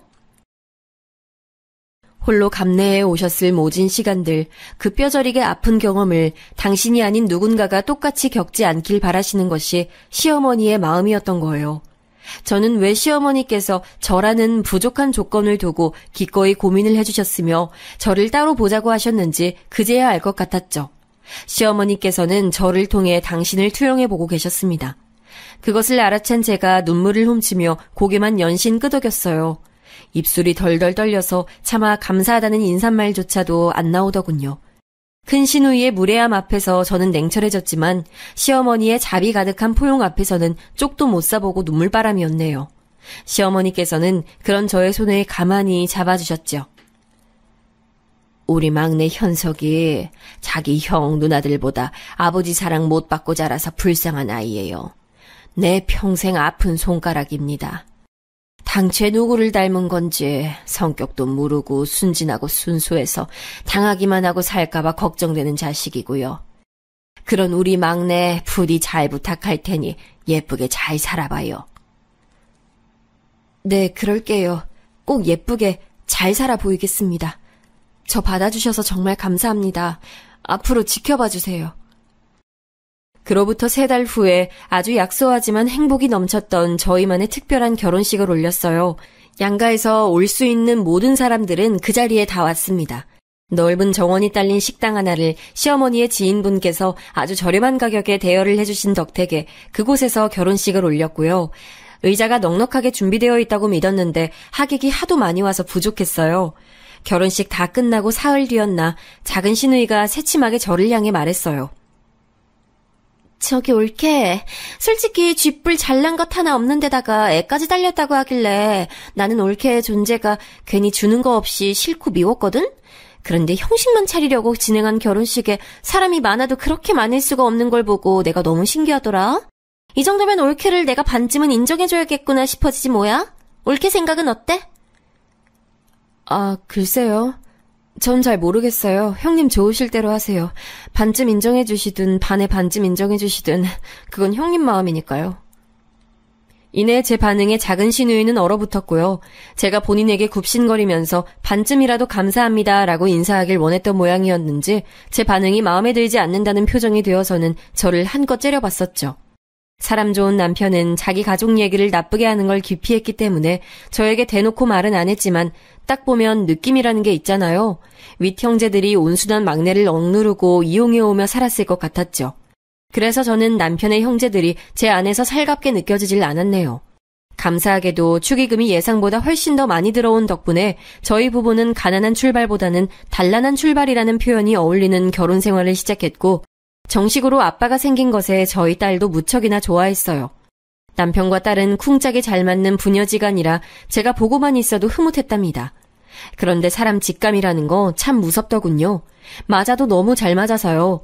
아주버님이 남편을 상대로 사기를 친 거였죠. 야, 현석아, 너 내 친구가 이번에 공장 차리는 거 알고 있지? 뭐 몰랐다고? 그럼 지금 내가 얘기해줄게. 임마, 지금이라면 공장 설립에 자그마한 투자 한 가지를 한 것만으로도 앞으로의 수익을 계속해서 공유받을 수 있어. 아예 지분을 얻게 되는 거라고. 너도 이제 결혼해서 네 가정이 생겼으니 수입원을 하나 더 파놔야 되지 않겠냐? 넌 임마 특이한 경우라서 결혼하자마자 아내뿐 아니라 딸까지 바로 생겼잖아. 2배로 돈줄을 생각해야지, 안 그래? 아주버님은 온갖 감언이설로 남편을 꿰어냈죠. 남편은 고민하면서 저에게 이 사실을 털어놓았는데 저는 탐탁지 않았으나 이미 남편의 마음이 그쪽으로 기운 게 보였어요. 저는 이때 머릿속으로 제 아버지가 옛날에 지인에게 사기를 크게 당하셔서 저희 집이 쫄딱 망하여 힘들게 살았던 전적을 떠올렸죠. 하지만 이미 마음이 기운 남편을 보면서 저도 자꾸만 이런 쪽으로 생각을 하려고 들었던 것 같아요. 에이, 설마 형제간인데 자기 동생 뒤통수를 치진 않겠지. 좋은 기회니까 알려주신 걸 거야. 저희 남매만 보더라도 가난하고 어렵고 정말 힘든 일들로 다사다난했지만 늘 우애가 좋았으니까요. 그래서 남편에게 본인 뜻대로 하라고 해줬어요. 몇 주 뒤 아주버님은 연락 두절이 됐습니다. 댁에 찾아가 봤지만 흔적도 남지 않은 상태였고요. 이 말도 안 되는 사태에 놀라서 남편과 저는 당연히 시댁 식구들에게 먼저 연락을 했었어요. 그런데 상황을 알아차린 큰 시누이는 저희가 본인에게 도와달라고 할까봐 시댁의 발길을 딱 끊고 연락도 안 받았죠. 그리고 작은 시누이는 저희를 비웃었어요. 당하는 사람이 나쁜 거지. 그러길래 왜 오빠 같은 비열한 작자를 믿고서 그런 황당한 투자 얘기를 들어준 거야? 두 사람 다 정말 미련하고 어리석네. 이런 바보들에겐 도와줄 돈 한 푼도 없으니까 괜히 나한테 손 벌릴 생각들 하지 마. 누나, 너무 그렇게 냉정하게 나오면 나 진짜 섭섭해져. 이번에야말로 형이 제대로 된 돈줄을 알아왔다고 한번 믿어봐도 좋다고 나를 설득했던 건 누나였잖아. 그런데 어떻게 이래? 설득한 내가 잘못이니? 넘어간 네가 잘못이지. 저는 작은 시누이가 뒤에서 남편을 설득하고 있었을 줄은 꿈에도 몰랐어요. 이 사람들이 저희 부부의 축의금을 노리고 작당하고서 한탕 친 건 아닐까 싶은 생각이 들었으나 심증일 뿐이었죠. 저희 부부가 현금으로 융통할 수 있었던 모든 재산 1,000만 원. 당시 저희에겐 엄청난 거금이었어요. 그게 날아갔고 범인은 남편의 형이었으니 속이 문드러졌죠. 특히 남편은 배신감과 죄책감이 뒤섞여서 어쩔 줄 몰라 했고요. 그때 저희 부부를 호출한 사람이 있었으니 바로 시어머니셨습니다. 얼마 되진 않는다만 그건 내가 바리바리 쌈짓돈 따로 모아온 거야. 이걸로 숨은 쉬면서 지내라. 어머님, 정말 감사합니다. 그리고 면목 없습니다. 현명하게 잘 사는 모습 보여드려야 하는데 걱정만 끼쳐드리고 있네요. 죄송해요. 네가 나에게 죄송할 게 뭐가 있어. 자식이 잘못을 저질렀으면 그 부모가 나서는 게 도리인걸. 못난 형을 둔 죄로 우리 현석이가 피해를 봐서 마음이 아프구나. 시어머니께서 내어주셨던 돈 귀중한 300만 원 앞에서 저는 감사하고 죄송한 인사를 올렸으나 옆에서 남편은 고개만 푹 숙이고 있을 뿐 그때 한마디도 못했던 것으로 기억을 합니다. 그 속이 말도 못하게 복잡했기 때문이겠죠. 돈도 그렇지만 형이 동생에게 사기를 쳐서 잠적까지 했다는 사실이 저는 너무 기가 막혔는데 남편도 이 점 때문에 힘들었나 봐요. 며칠 사이 수척해진 낯으로 저에게 이렇게 말해왔죠. 내가 살면서 형 그리고 누나들한테 당하면서 이것저것 손해본 게 많았거든. 하지만 내가 막내니까 감내해야 할 것 같아서 많이 참아왔어. 내 성격도 물러서 솔직하겐 매번 따질 용기나 재량도 없었고. 하지만 이젠 달라질 거야. 난 처자식이 있는 몸이고 형이나 누나들보다는 내 처자식이 무조건 우선이니까 미친 듯이 일해서 가장의 역할을 제대로 해볼게. 나 믿어주라. 의연해 보이는 남편의 기색은 처음 보는 것이었기에 저는 놀란 마음으로 고개를 끄덕여줬죠. 성공해서 저와 딸을 반드시 호강시켜주고 시어머니께 번듯하게 잘 사는 모습을 보여드리는 것이 남편의 목표라고 했습니다. 남편이 쉬지 않고 열심히 일하며 사니까 저도 자연히 그 분위기를 따라가게 됐어요. 이런 부모 아래서 딸도 게으름 피지 않고 자기 할 일을 딱딱 맞춰서 하는 아이가 되어갔고요. 따로 그러라고 가르치지도 않았건만 저와 남편을 보면서 자기가 따라가더라고요. 이래서 어린아이 앞에서는 찬물도 함부로 못 마신다고 하나 봐요. 그대로 보고 배우는 게 신기했네요. 남들이 보면 어땠을지 모르겠으나 저희끼리는 무척 행복한 나날이었어요. 무엇 하나 부족하게 느껴지는 게 없었고요. 서로를 의지하면서 더 나은 미래를 꿈꾸며 사는 게 즐거웠습니다. 그러나 다시 한번 인생은 원하는 방향으로 쉬이 흘러가주지 않았어요. 열심히 살며 누구보다도 소박하고 성실한 성공을 꿈꿨던 남편은 주말임에도 거래처 사장에게 잘 보이겠다는 일념 하나로 등산을 따라 나갔다가 산에서 실족했습니다. 병원으로 이송되는 건 늦지 않았으나 하필이면 머리를 다쳤습니다. 병원까지 어떻게 갔는지도 기억이 안 납니다. 제가 쉬지 않고 중얼거리며 남편이 무사히 깨어나기를 눈물로 기도했단 사실만이 분명하게 남아있죠. 그러나 야속하게도 남편은 나흘을 버틴 뒤 세상을 떠났어요. 1년간의 연애, 3년의 결혼 생활, 제 인생에서 남편과는 4년을 조금 넘게 했을 뿐이었는데 마치 제 인생의 전부를 잃어버린 듯한 느낌이 들었어요. 친정 식구들은 다 저를 걱정했죠. 그러나 시댁 식구들은 다 절 원망했습니다. 처음부터 제게 호의적이셨던 시어머니의 외면을 처음 받고서 저는 망연자실했죠. 남편 없이 살 여자 팔자가 있는 건데 내가 그걸 건드리면 안 되는 것이었는데 애미가 우둔해서 자식이 죽었구나. 남편 없이 살 팔자의 여자를 이 아둔한 내가 허락하는 바람에 아유, 우리 현석이 불쌍해서 어떡하노. 아무 죄 없는 우리 현석이 최고로 착한 우리 막내야. 엄마가 너무 미안하구나. 시어머니께서는 가슴을 치며 우셨고 시누이들은 눈빛을 째리면서 저를 죽일 것처럼 쏘아봤어요. 참고로 남편의 소식에 잠적해서 두문불출했던 아주버님께서도 모습을 드러내셨는데요.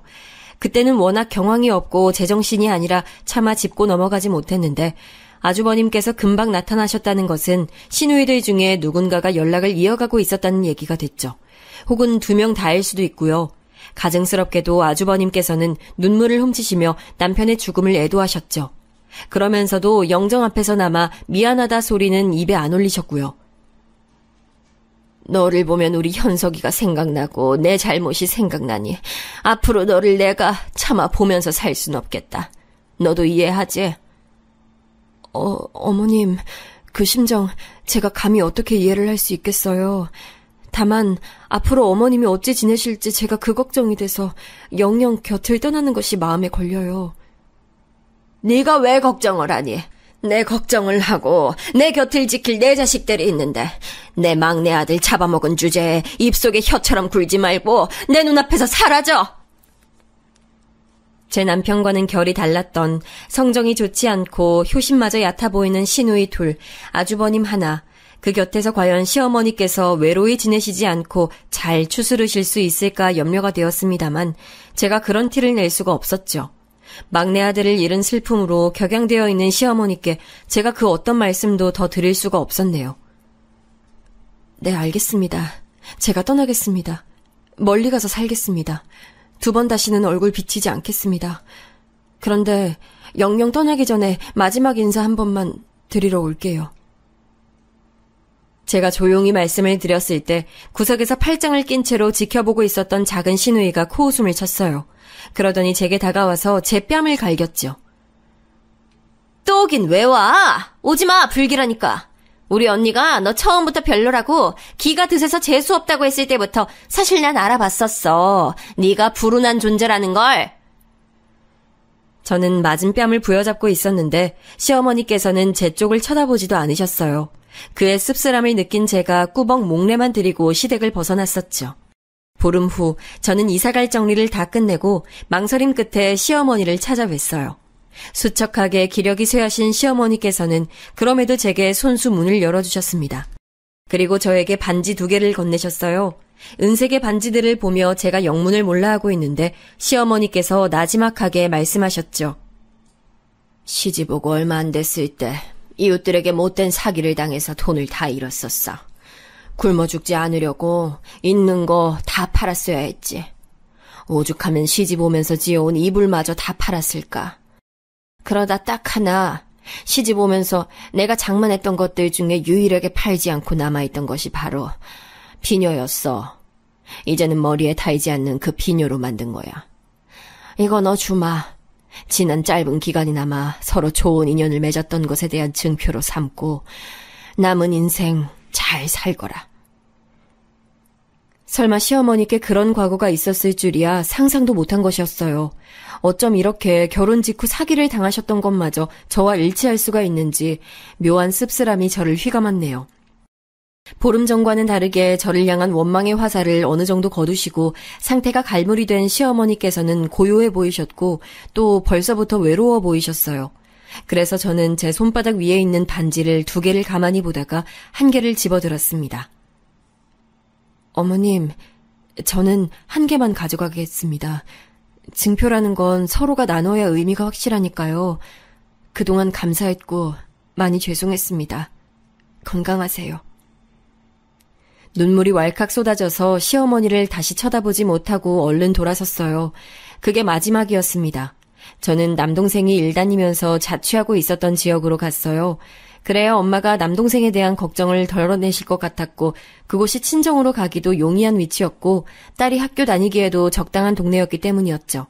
결과적으로 아주 잘한 선택이었어요. 저희 딸은 진심을 다해 따랐던 아빠가 한순간에 허망하게 세상을 떠난 것으로 심적인 방황을 겪고 있었는데 그런 자기 조카가 가엾고 눈에 밟힌다면서 남동생이 주말마다 시간을 내줬어요. 공부머리가 좋은 남동생은 딸에게 여러 과목을 지도해 줄 수 있었죠. 그러면서 남동생 역시 좁은 대인관계 속에서 획일적인 일상만 보내고 있었던 것을 조금씩 탈피해 나갔고 시간이 좀 더 지나자 여자친구를 사귀게 되면서 결혼까지 꼬리냈습니다. 누나가 나랑 근처에 살지 않았다면 내가 이렇게 결혼할 수 없었을 것 같아. 누나가 나에게 용기를 불어넣어주고 계속 잘해보라고 나를 부추겨줘서 내가 결혼까지 한 거야. 다 누나 덕이니까 앞으로 내가 누나에게 부끄럽지 않도록 잘 살게. 결혼 직전에 남동생이 저에게 그런 말을 했는데 저는 그 순간 남편과의 결혼이 떠올라서 울컥해버렸어요. 저와 남편도 결혼하면서 시어머니 앞에서 그런 다짐을 했던 게 마치 어제 일처럼 선명했죠. 애써 제 가슴속에 잠재우며 살아왔지만 저는 남편은 1분 1초도 잊은 적이 없었어요. 떠올리기만 해도 애달픈 제 남편을 오래간만에 남동생의 결혼식 전에 마음껏 회상해본 저는 시어머니께서 주신 반지도 서랍장 구석에서 꺼내봤답니다. 처음 받았을 때는 엄지에만 낄 수 있었는데 몇 년이 지난 시점에서 껴보니 검지에 맞더군요. 그때부터 반지를 계속 꼈어요. 강박적으로 끼려고 한 건 아니고 너무나도 그냥 익숙해져 버려서 제 손가락에 걸고 살았던 것 같아요. 수더분한 새언니를 만나서 조용하게 엄마 모시고 사는 오빠네 어려운 자영업을 이어가느라 힘든 판국이지만 마음씨는 따뜻한 제부와 서로 의지하며 살아가는 여동생네 그리고 새 쌍둥이가 태어나는 바람에 온통 정신이 없으나 단출한 일상을 이어가는 남동생네 이렇게 제 친정 식구들은 각자 아무도 부유하지 않지만 서로 화목하기에 그것이 행복이라 말하는 삶을 이어갔어요. 저는 눈에 넣어도 아프지 않은 저희 딸 커가는 거 그것 하나만 낙으로 삼고 살았고요. 사실 주변으로부터 아직 괜찮은데 재혼하지 이런 권유를 몇 번 들었어요. 하지만 전혀 생각이 없었죠. 하늘을 올려다보면 저에겐 남편이 있었고 소식 한번 전하지 않고 살지만 저에겐 시댁이 있다는 것을 제 손에 끼워진 반지가 말해주고 있었으니까요.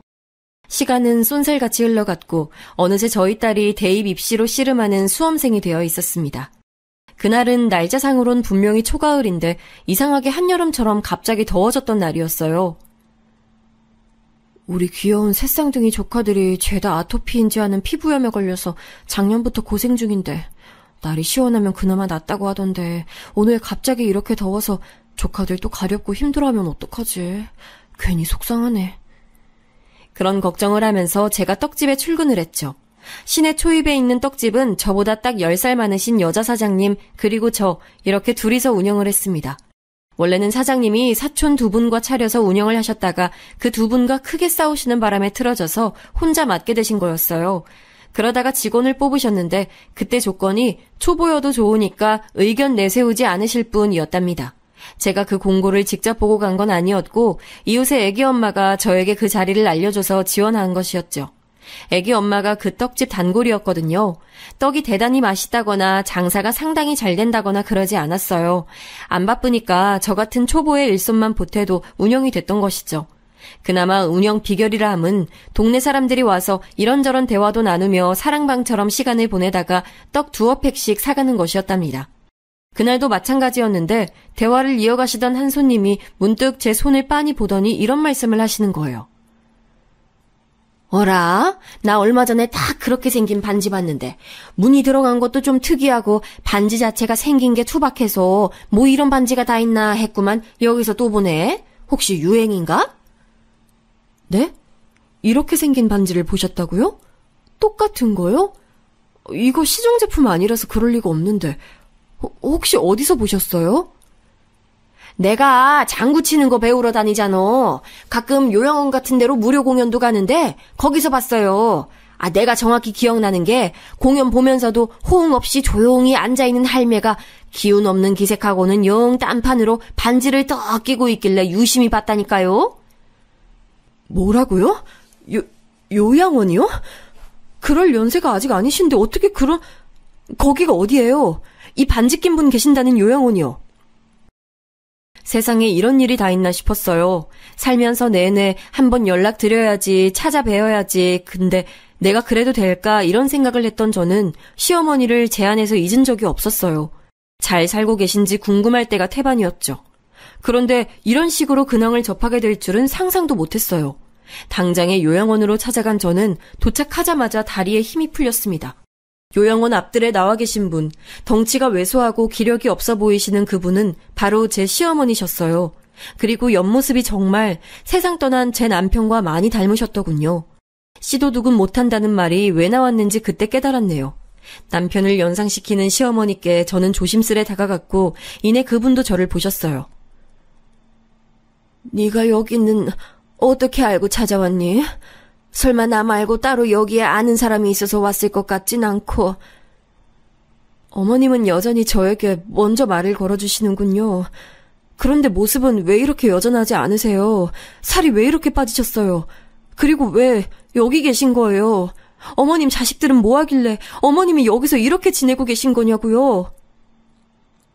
저도 모르게 울컥해서 말을 뱉고 말았는데 시어머니께서는 멋쩍은 미소만 지으셨어요. 다른 손가락에는 헐렁한지 엄지에 그 반지를 끼고 계시는 모습에 눈물이 고였죠. 요양원 직원분께 자초지종을 설명드린 후 시어머니와 따로 시간을 더 가졌어요. 사실 설명을 다 듣지 않아도 시어머니의 그 씁쓸한 미소 하나만으로 저는 짐작이 됐어요. 너무 잘 맞아서 무서운 바로 그런 종류의 짐작 말이에요. 남편의 형제 셋은 멀쩡히 잘 살아 있었지만 시어머니를 요양원에 버렸더라고요. 그건 버렸다는 표현이 맞았어요. 5천만 원도 채 안 되는 시어머니께서 사셨던 그 집은 이미 팔렸고 그 셋이 돈을 나눠 가졌더군요. 어머님, 그건 말도 안 돼요. 어머님께서 특별히 몸이 불편하신 것도 아닌데 요양원이라뇨. 어떻게 그걸 다 참고만 계셨어요. 왜 그냥 따라주신 거예요? 너무 억울하잖아요. 아무래도 내 인생에 가족복은 없나 보다 이렇게 생각하고선 그냥 다 내려놨지. 나도 일찍이 남편과 사별해서 주변으로부터 남편 잡아먹은 년이라는 억울한 손가락질 당해놓고서 내가 당했던 그 아픔을 잊고 너에게 비난했던 죄, 그 죄값 받나 보구나. 이렇게 생각도 했었지. 죄라니요, 어머님. 그렇게 생각하지 마셔요. 자식 잃은 부모가 어떻게 이성을 유지해요. 어머님께서는 그때 저 충분히 원망하실 수 있는 상황이었고 마지막엔 제가 얼굴 뵙고 갈 수 있도록 다 해주셨잖아요. 이렇게 반지도 주셨었고요. 그러니 어머님은 저에게 지으신 죄 없어요. 오히려 제가 갚아야 할 은혜만 주신 분이에요. 어머님, 저는 이렇게 제가 이곳을 오게 된 게 운명이라고 생각해요. 이제 제가 모실게요. 부디 그렇게 하도록 해주세요. 저는 고민 없이 말씀을 드렸고 몹시 놀라시던 시어머니께서는 제 단호한 표정을 보시고는 차마 거절을 하지 못하셨어요. 수험생이었던 제 딸, 제가 조심스레 상황을 알려줬더니 단 1초의 망설임도 없이 고개를 끄덕였죠.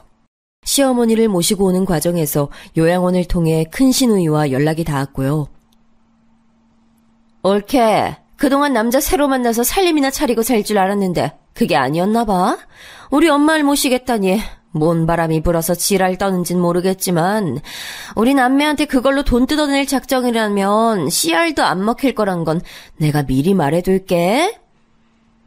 어머님 모시는 것을 빌미로 돈 뜯어낼 생각. 와, 저는 그런 발상은 해본 적도 없는데 대단하시네요. 사지 멀쩡하시고 정신 또렷하시고 아직 정정한 연세인 어머님을 요양원에 억지로 모셔다 둔 자식의 입에서 나올 소리로는 들립니다. 이 망할려는 처음부터 느꼈지만 비꼬는 솜씨가 은근 일품이네. 야, 네가 우리 엄마 처리해준다니까 고마워서 내가 더 이상 말은 안 얻는다. 알았냐? 앞으로 연락하지 마. 친자식들이 어쩜 이럴 수가 있을까요? 저는 철이라는 표현에서 정신이 아찔해졌네요. 하긴 성격 온순했던 막내 동생을 등쳐먹고 우습게 여겼던 형제들이었으니 애초에 그 인성은 더러웠던 거겠죠. 저희 집에 오신 첫날 밤 시어머니께서는 제 남동생 부부가 과일을 사들고 인사를 온 것에 눈시울을 붉히셨어요. 저희 엄마와 통화를 하셨는데 무슨 대화를 나누셨는지 통화가 끝난 후에 한참 생각 많으신 얼굴로 미소를 짓고 계셨죠. 그러더니 제게 이런 말씀을 하시더군요. 내가 다른 복은 몰라도 며느리 복은 있는 것 같구나. 그리고 네가 다른 복은 몰라도 네 가족 복은 타고났구나. 서로를 위하며 아끼며 살아왔다는 걸 단번에 알 수 있어.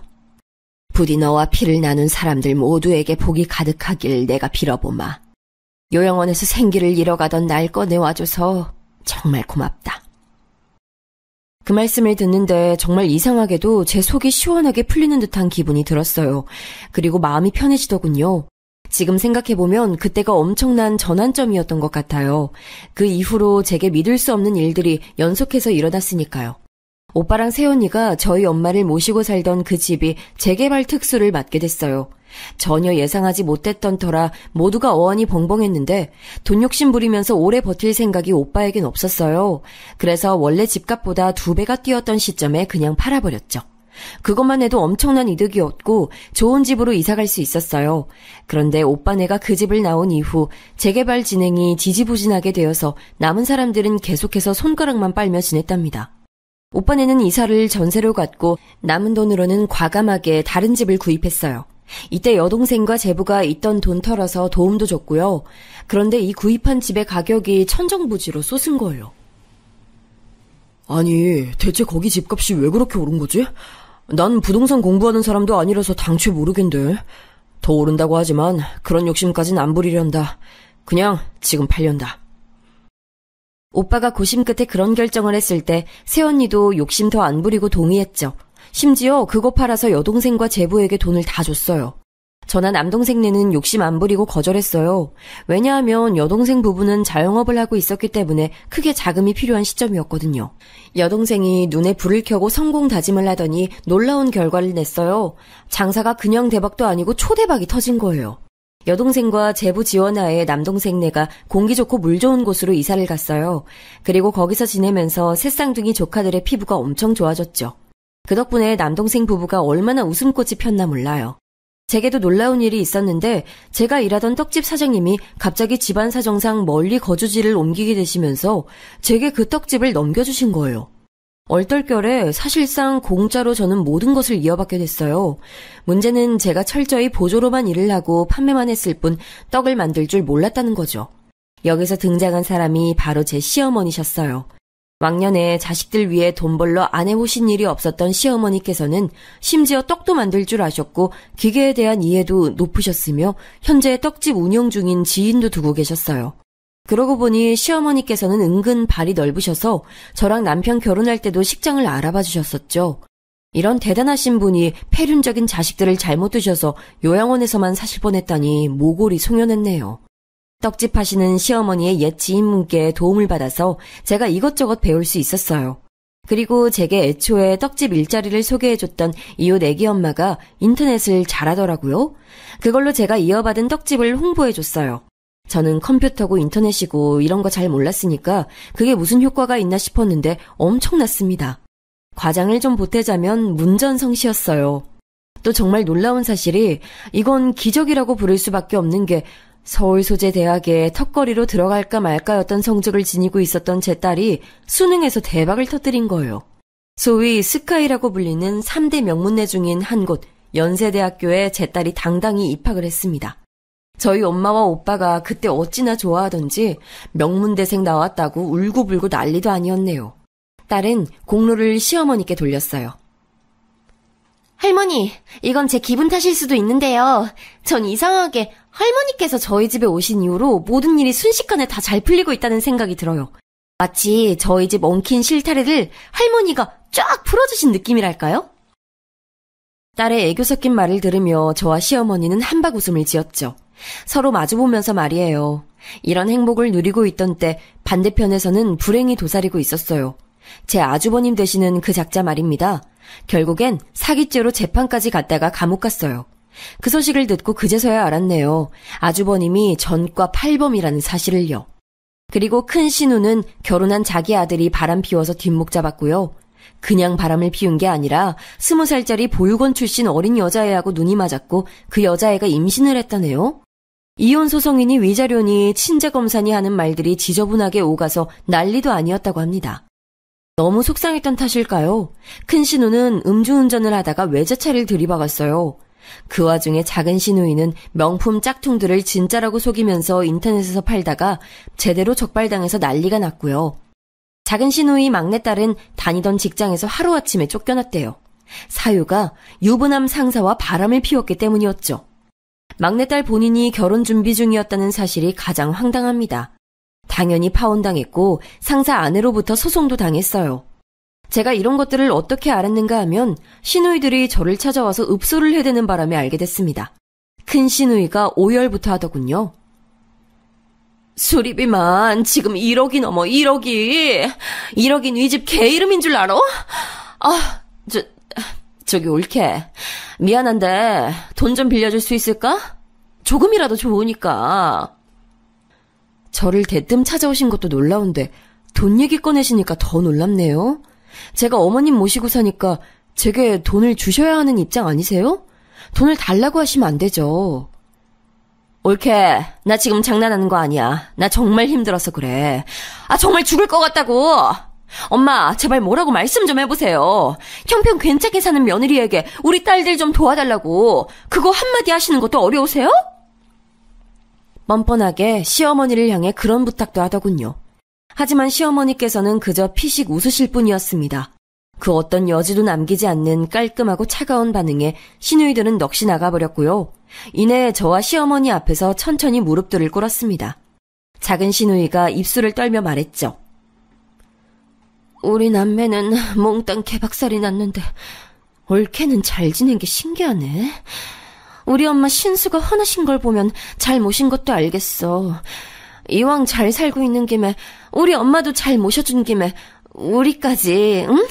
어떻게 건사 좀 해주면 안 될까? 네, 안 되겠어요. 전 여러분과는 다르게 어른 말씀 잘 듣고 공경하자는 주의라서요. 어머님께서 자식들을 용서 안 하시겠다는데 제가 감히 뭐라고 주제넘게 나서서 도와드릴 수가 있겠어요. 시누이들은 제 말에 눈물을 줄줄 흘리며 시어머니를 쳐다봤지만 아무런 효과도 없었죠. 시어머니께서는 냉담하게 자식들을 외면하셨습니다. 자식들이 지난 세월 당신께 행했던 것처럼 말이에요. 결국 시누이들은 통곡을 하며 소득 없이 발길을 돌려야 했네요. 시어머니께서 후련하게 소감을 밝히셨어요. 인생의 쓴맛을 제대로 봐야지만 제대로 교훈을 얻을 종자들이 바로 내 자식들임을 내가 옳게 알지 못하고 살아왔으나 이제는 내가 바로 봐야겠지. 시어머니께서는 그 셋이 정신 차리고 인간 될 방법은 고통을 겪는 것밖에는 없을 것 같다고 하셨고 저도 동의를 했습니다. 하늘에서 남편은 과연 어떤 생각을 하고 있을지 궁금해하면서 말이죠. 그 후로 저는 시어머니와 성공적으로 떡집을 이끌어가다가 가장 적절한 때에 다른 분께 넘기고 손 털었어요. 권리금으로만 무려 1억 2천을 현금으로 받았으니 아주 좋은 장사였다고 생각합니다. 모든 행운이 따라줬어요. 저희 친정 식구들 역시 모두 일이 줄줄 잘 풀려서 늘 웃으며 살아왔고요. 인생이란 어떻게 흘러갈지 모르는 희극과 비극의 교차로 그 가운데서 늘 스스로를 잃지 않으며 사는 것이 최선 같습니다. 제 이야기를 들어주신 여러분께 행운이 가득하시길 바라요.